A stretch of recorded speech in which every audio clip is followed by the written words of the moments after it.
I discovered my fiance's secret escape fund, so I walked away and never looked back. I'm 34, a data analyst with a stable career and a life built on commitment. My father had a saying that always stuck with me. A relationship without trust is like a house built on sand. I never knew how true that was until everything in my life, everything I thought I was building, came down in pieces. It started on a Saturday afternoon.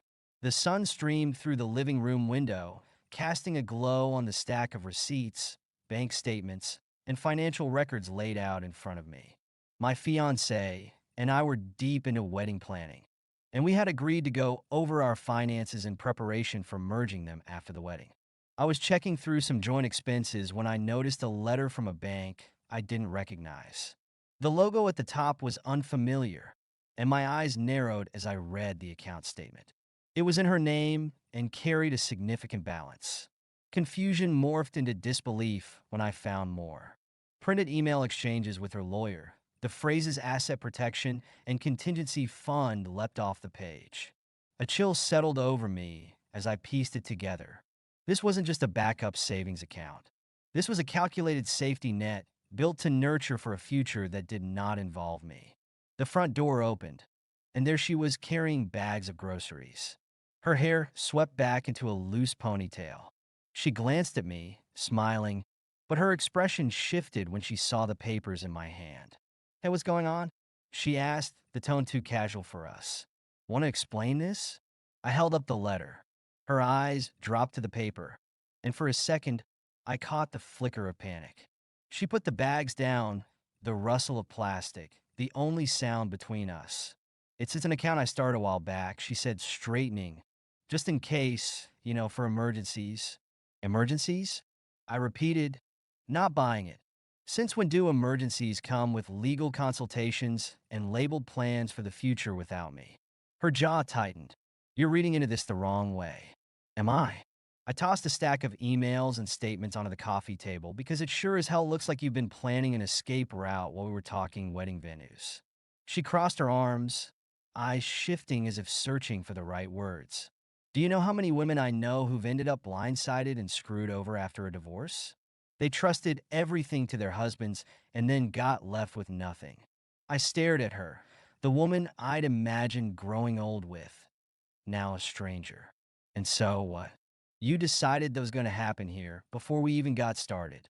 You decided I was someone you couldn't trust. It's not about you. She snapped a defensive edge in her voice. It's about being smart. It's about protecting myself. I didn't want to end up like Lisa or my mom's friends who. Then why not tell me? I interrupted. Why keep it a secret? Why involve your parents in it and not talk to the one person it affects the most, me? Her silence told me everything I needed to know. The weight of her parents' influence, their whispered fears, and cautionary tales had done more than just worry her. It had set her on this path where trust was secondary, where deceit was justified. I took a step back, feeling the distance between us grow by miles. I can't do this, I said quietly, turning away from the look on her face, a mix of anger and something like regret. I need time to think. I crashed at my friend Matt's place that night. We'd been through thick and thin since college, and his garage had seen more late-night conversations and existential crises than I could count. He handed me a beer, eyes narrowing as I recounted the whole mess. Man, that's a punch to the gut, he said. So, she's been planning for a future where you're not even in the picture? Pretty much, I said, staring at the oil streak rag on the workbench. Her parents weren't on it, too. Can you believe that? People who I thought cared about us, about me. Backing her on this. Matt shook his head, muttering a curse. You need answers, bro. You can't just let this sit. I took his advice. The next evening, I called her parents and asked to come over. They lived close, in a cozy suburban home where I'd spent countless Sunday dinners. Her mother answered the door, eyes avoiding mine, while her father stood stiffly in the hallway. What's this about? Her father asked, the question hanging heavy with pretended ignorance. I know about the account, I said, cutting through any pretense.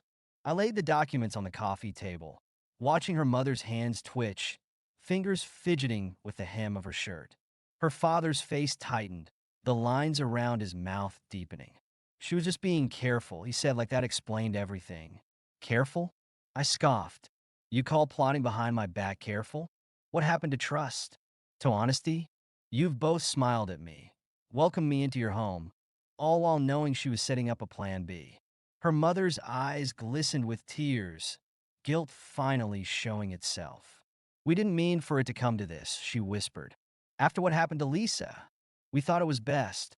What happened to Lisa has nothing to do with me. I shot back. I'm not her ex, and she's not Lisa. This is about you filling her head with fears and doubts until she couldn't trust the man she's about to marry. Her father cleared his throat, looking away. The room was silent except for the ticking of the old wall clock, each second grinding into my patience. If trust means that little to you all, then there's nothing left to talk about. Days stretched into a week. She called, texted, tried to see me, but I couldn't bring myself to face her. I'd hear from friends who got wind of it through the twisted grapevine of social media and mutual connections.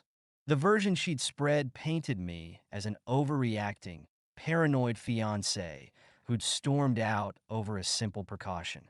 Dude, did you really break things off over having a savings account? One friend texted. That's insane. You guys were solid. I forwarded them screenshots of the documents, the lawyer emails. The account balance that wasn't just a rainy day fund, but a whole fortress built on mistrust. A slow, painful shift began as the truth made its rounds. Tom, one of my oldest friends, called me. Man, I had no idea. She told us it was nothing serious, just you freaking out.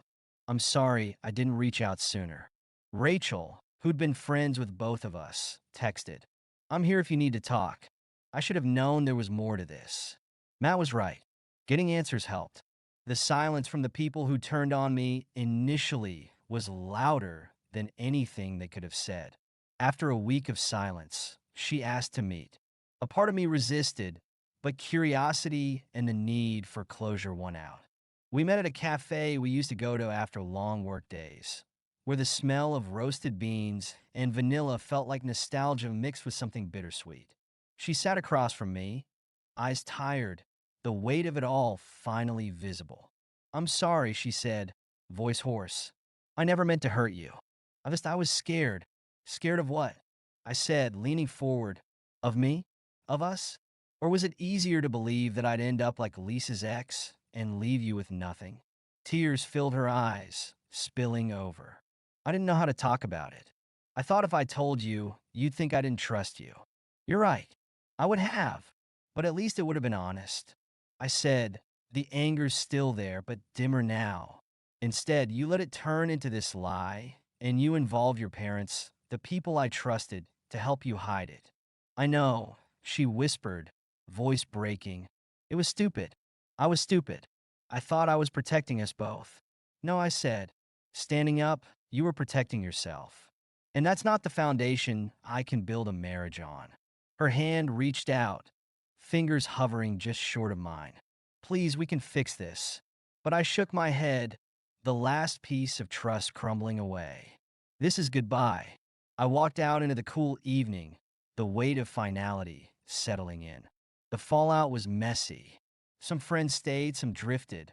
Her parents left voicemails, alternating between apologetic and defensive. We did what we thought was right. Her father's voice would say, I didn't call back. The wedding date came and went, marked only by a sense of quiet resolve. It was no longer a day of mourning what could have been, but a reminder of what wasn't there, trust. I carried on, focused on my work, took up hiking to clear my mind, and learned to play guitar. Life slowly found a new rhythm, one where I knew I'd love again, but with eyes wide open. Months later, I heard she moved away, starting fresh in a new city where nobody knew the story. I felt a fleeting moment of sympathy for her, for the consequences of her choices and the weight of guilt she'd likely carry. But it was just a moment. I couldn't let myself dwell on it. I'd spent enough time being haunted by what-ifs and regrets. There was no grand revelation or sudden peace that washed over me. Just a slow, steady realization that I had dodged a life built on uncertainty. The experience had hardened me, but also taught me to be more discerning. I started valuing open conversations and honesty above everything else. Over time, I began to date again, cautiously at first. Every conversation carried echoes of the past.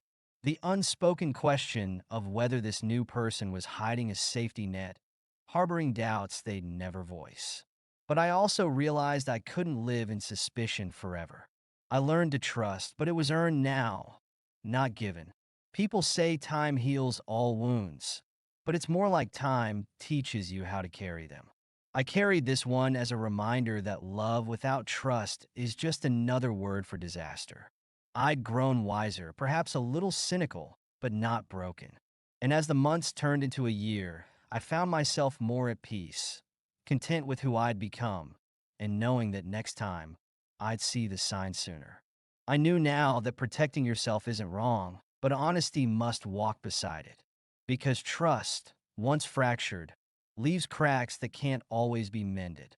And that knowledge, painful as it was to earn, was a foundation for the rest of my life. Thank you so much for listening to my story. If you have any thoughts, I'd love to hear them. So please leave a comment. Don't forget to like and subscribe if you want more stories like this one.